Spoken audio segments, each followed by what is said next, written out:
राहुल गांधी ने पुणे के छात्रों की गूंज कार्यक्रम में बीजेपी की वो नस दबा दी जिससे अब उत्तर प्रदेश की राजनीति में हलचल साफ दिखाई देने लगी।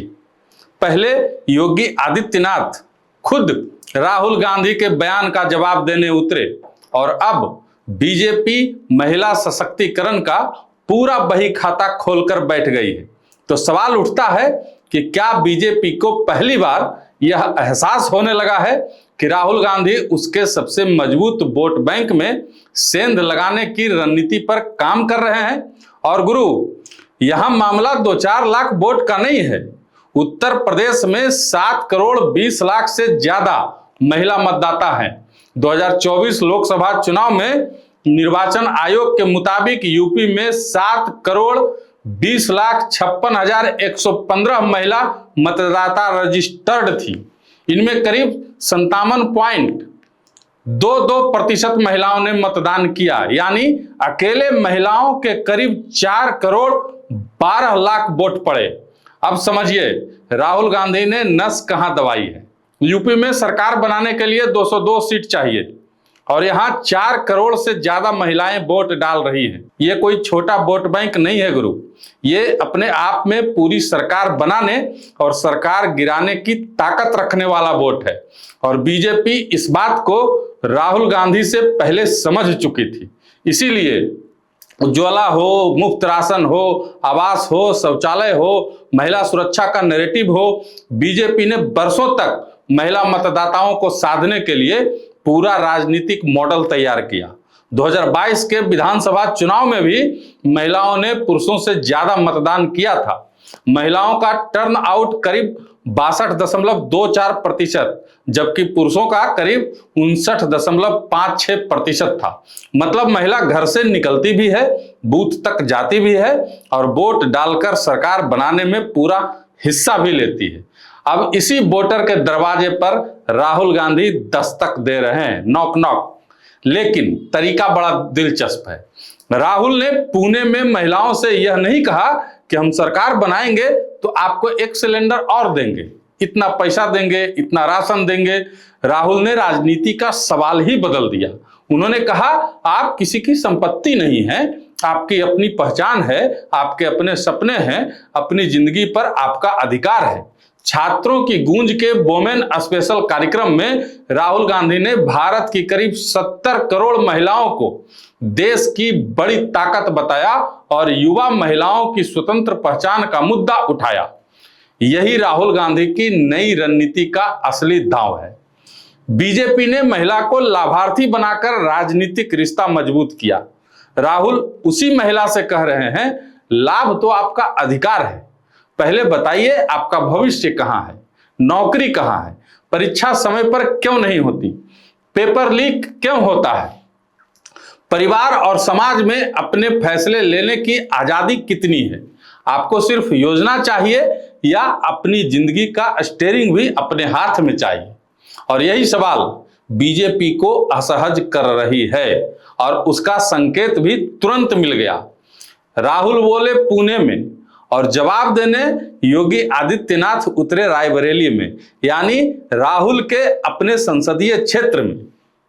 योगी ने राहुल पर भारत की परंपराओं और विरासत का अपमान करने का आरोप लगाया और मनु स्मृति वाले बयान पर सीधा हमला किया। अब राजनीति समझिए, अगर मामला सिर्फ मनु स्मृति तक रहता तो बहस 2 नेताओं के बयान पर खत्म हो जाती, लेकिन ऐसा हुआ नहीं। अब यूपी बीजेपी भी महिला सशक्तिकरण का अपना रिपोर्ट कार्ड लेकर मैदान में उतर गई। बीजेपी ने अपने शासन में महिला मुख्यमंत्री, केंद्रीय मंत्री, राज्यपाल और दूसरे पदों पर महिलाओं की भागीदारी का आंकड़ा सामने रखा और कांग्रेस के फेमिनिज्म को पेपर फेमिनिज्म कहकर हमला किया। तो अब सवाल और भी मजेदार हो गया।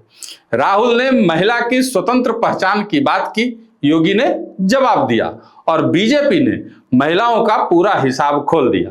इसे केवल संजोग मानिए या राजनीतिक सतर्कता, लेकिन इतना साफ है कि महिला वोट की लड़ाई 2027 से पहले गर्म होने लगी है और बीजेपी के चौकन्ने होने की वजह आंकड़ों में छिपी है। 2022 में बीजेपी की 255 सीटों में 63 सीटें ऐसी थी जहां उसकी जीत का अंतर 10,000 वोट से कम था। 8 सीटें तो 1,000 के कम वोट से जीती गई थी। 19 सीटों पर अंतर 1 से 5,000 के बीच था और 36 सीटों पर 5 से 10,000 के बीच। अब यही राहुल गांधी की रणनीति का गणित समझिए।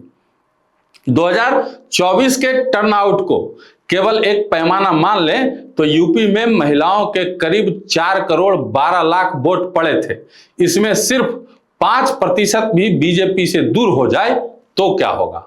जिस प्रदेश में दर्जनों सीटों का फैसला 10,000 से कम वोट से होता हो, वहां महिला वोट में छोटी सी करवट भी कई सीटों का गणित बदल सकती है। 2022 में कुल 131 विधानसभा सीटें 5% से कम मार्जिन पर तय हुई थी और बीजेपी गठबंधन ने इनमें से 74 सीटें जीती थी। अब समझ में आया बीजेपी महिला वोट को लेकर कोई खाली जगह क्यों नहीं छोड़ना चाहती है।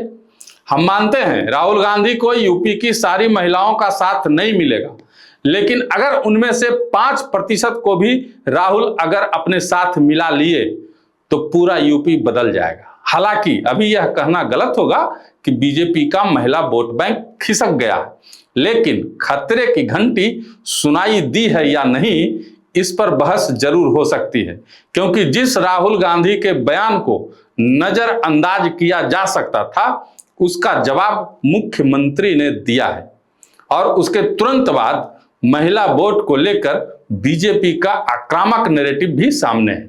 तो गुरु, पुणे में राहुल गांधी ने जो नस दबाया था उसका असर बीजेपी में होना शुरू हो गया है। अंतिम फैसला तो जनता करेगी, लेकिन इतना जरूर है कि 2027 की लड़ाई में अगर 4 करोड़ से ज्यादा वोट डालने वाली महिलाएं थोड़ी सी भी करवट लेती हैं तो सिर्फ वोट प्रतिशत नहीं बदलेगा, कई सीटों की कुर्सी का पता भी बदल सकता है। आप क्या सोचते हैं राहुल गांधी के इस नए नैरेटिव के बारे में, राहुल गांधी की इस नए रणनीति के बारे में? कमेंट बॉक्स में बताइएगा।